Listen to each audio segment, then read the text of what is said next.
gapirilayotgan gap bittasi qalbdan chiqadi, bittasi tildan chiqadi prosta. Tilada gaplashadigan insonlar ayni qaysi tarafda o'tadi? Qalbdan chiqadimi siz bilan gaplashayotganda ayni shu insonga tashlab qo'ying bu so'zlar. Yo tildan gaplashadi, farqi o insonga tashlab qo'ying, uyalmang, tortilmang, bemalol. Siz gapirmayapsiz, men gapiryapman-ku, ular prosta tinglashsin-da, yana yaxshi tarafga o'zgarsin hayot yo'llari. Prosta ular oddiy narsalar. Qalbdan gapirgan baribir zo'r, chiroyli, doimiy yoqimli bo'ladi u narsa. Uni hamma ham eplolmaydi-da, lekin u narsa. Uni ushlab ham yurish bor-da, baribir. Bu hayot yo'llarida doim inson bilan gaplashinglar, qalbdan gaplashinglar, hammasi o'tib ketadi oddiy narsalar.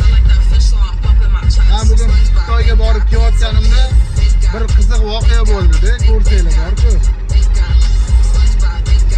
Mana odamlar bilan gaplashsam, gaplashishim kelmadi, bitta inson bilan gaplashsam, keyin voydot bo'lyapti-da, qarab.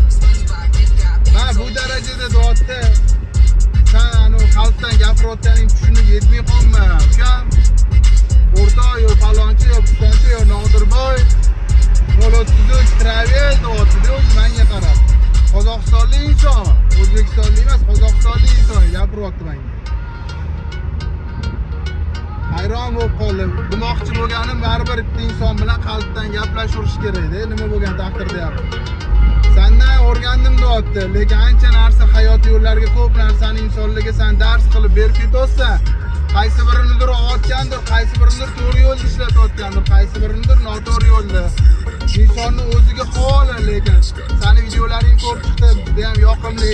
Sen o 100 ta like aytgan arziydigan insonsan sen deyapti menga. Sizlarni fikringlar qanaqa? Mana kommentda men o'zingizlarning fikringlarni kutaman. Dushi yuragidan siz. Ahamiyati yo'q. Qo'yninglarga kelgan narsani shunday aytib,